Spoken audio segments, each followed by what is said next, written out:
Howdy peeps.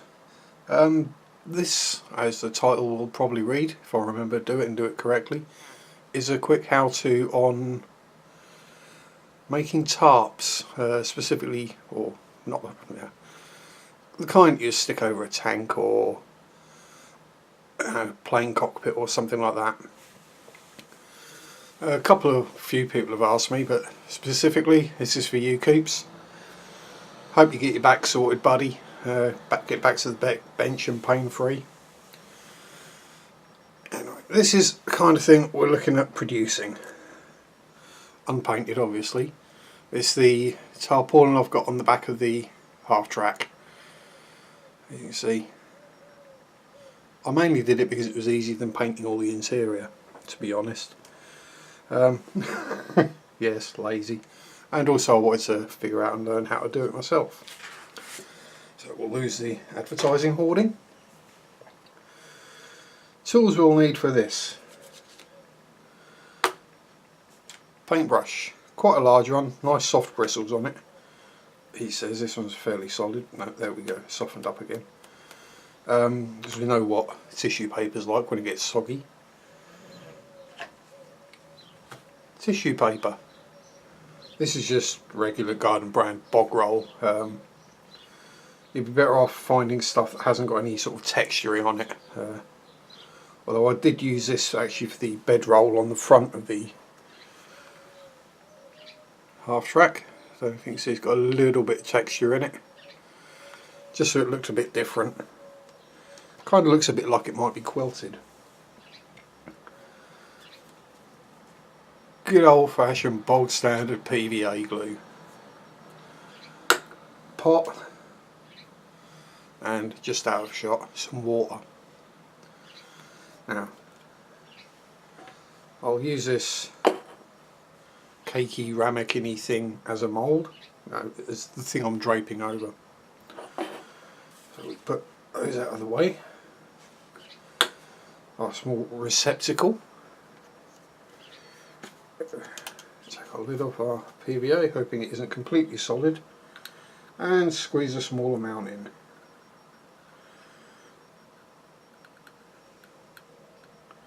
A little bit more just for luck. There we go.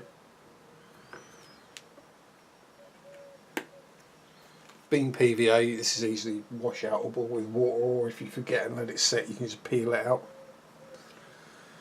And we grab our syringe, or pipette, probably is the correct term. Add some water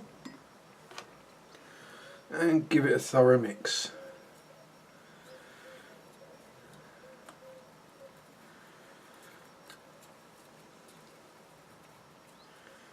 Keep stirring till all the lumps are gone. That looks about right. What I shall also do, just for the purposes of this, is I shall add a drop or two of sepia ink. Let's go with 4, see how that turns out. Ooh, yeah, that's some strong ink. This is just to provide a contrast. It won't affect the overall finish of what we're trying to achieve, just so you can actually see what's happening. Because white PVA, excuse me, on white toilet paper you're not going to see a thing. So we take our model, standing, and we pop our piece of toilet paper or tissue paper, bog roll, dunny roll, whatever you want to call it. And with our brush well wetted, we start just tapping the PVA solution on, making sure we've got plenty in the brush, because it will spread out nicely.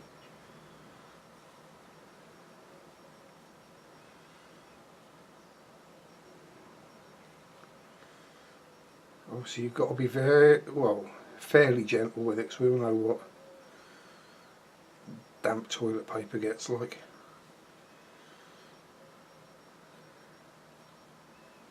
When we get to the edges we'll stop.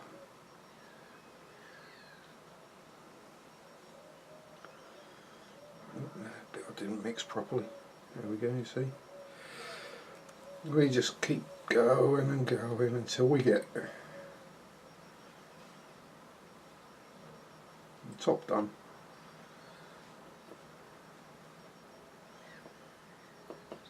This will, let's say, give it something to cling on. Bad expression when talking about toilet paper, I know. So that when we go around the sides of the pot, it doesn't want to just slide off. Even worse expression with toilet paper. Okay, so we've got the top done. It's rucked up a bit, so we can press them down a little if we want. Just being gentle, not to tear it too much or at all if we can help it. As you can see, they press down, and I'm probably better zooming in a little here, aren't I? Let's have a go. There we are. Ooh, get it back in shot sharp. Somewhere around there will do the trick. So we're just going to press out so we get approximations of folds rather than heavy chunks. And what we can do, why do I choose something in an awkward shape? So now what we can do is we can start going around the sides. Again, starting from the top in one position, just working it down. As you see, it will soon start sticking to the side of the, I want to say ramekin, but I'm not sure if that's the correct term or not. Sure, some chefy type will let me know. May just be a muffin tub, God knows.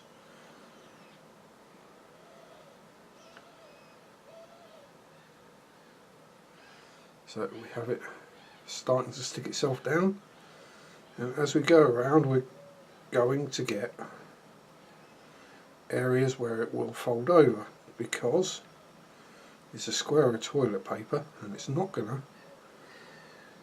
go over a circular pot perfectly. As you can see that happening here, we have what ends up looking like fairly realistic folds in the material.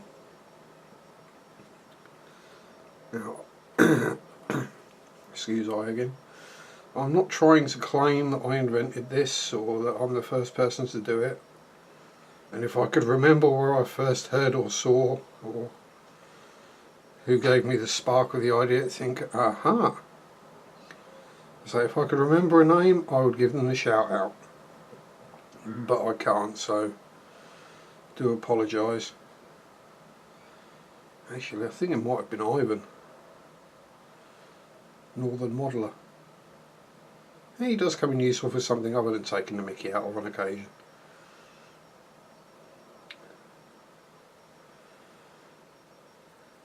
Bless him. As you can see, we just carry on doing this all the way until we've got all the toilet roll, tissue, whatever you decided to use, covered.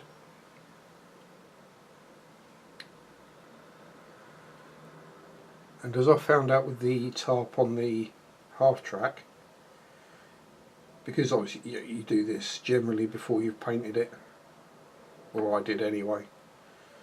So we're going to have a big fold there, so we take our time, adding plenty of the watered down PVA.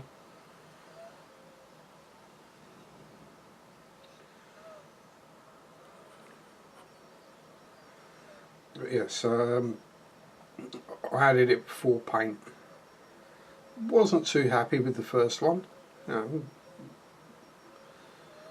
because I used this toilet paper and I wasn't liking the quilted effect on a tarpaulin, so I found some non-textured tissues. I think I got them from Lidl's. The little ones, you know, those packs that your missus has in her bag. The ones that any time you need to blow your nose or wipe something nasty up, she always produces, like, here you go. Where the hell did that come from?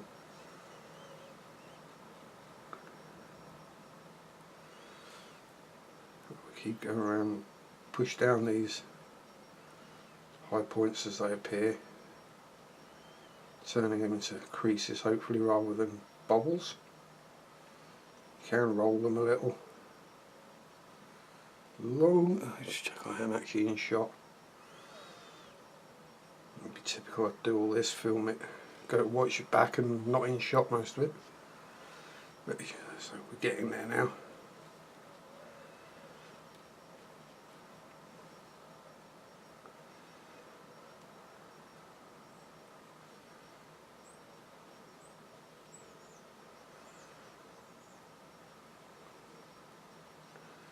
I reckon we're going to have one or two more big creasy bits and we'll be done.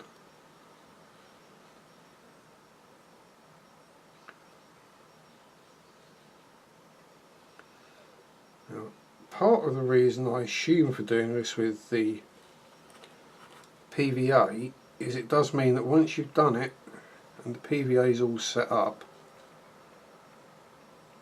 you can paint it and pretty much weather it and treat it as normal. The PVA adds a fair bit of strength, and what we would do when we come back to it once it's dried, which I won't show here because otherwise, you know, waste of time really. Another snotty bit, spread it out a bit, there we go. So just go around it, knocking out all the lumps and bumps and getting it to how you like it, or a semblance of. And we just simply leave it somewhere warm to dry. Once it's dried up, put it on the model or wherever, you can give it a second coat of the PVA just to strengthen it, and you'll be end up with something that looks like it should be on the floor of a teenage boy's bedroom. Yeah, it doesn't look particularly nice, but once it's painted you'll never tell that it looked like a wipe, let's say. So, thus endeth. I hope people found that useful. Again, if I could remember exactly who I first heard or saw this from, I would give them a shout out. But I can't, and my memory is shocking. So,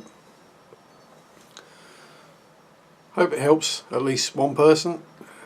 Keep modelling, have fun, and if there's anything else you want to know, just ask. Bye.